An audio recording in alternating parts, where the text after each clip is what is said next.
Hey guys, welcome to Tech Team channel. Hope you guys having a very nice day. In this video I'm gonna walk through MX Player secret tricks. MX Player is a video player app. You can use this app to play video.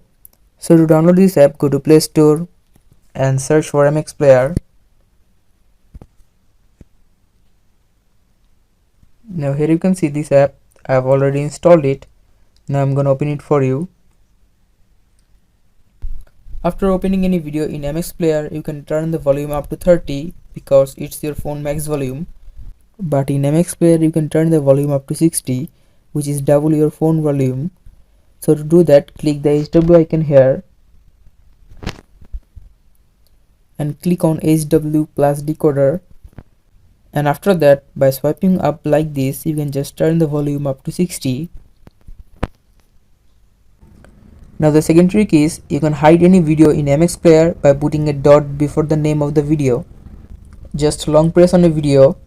Now in the bottom right here you will see a pencil icon, just click on it,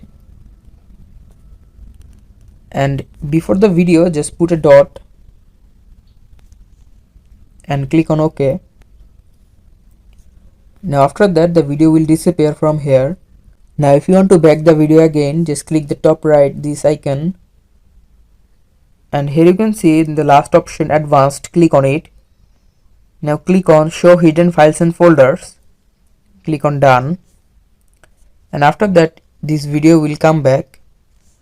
So guys, this is the secret tricks of MX Player. Hope you find this video helpful. If you find this video helpful, then give a thumbs up and don't forget to subscribe Tech Team channel. Thank you very much for watching the video.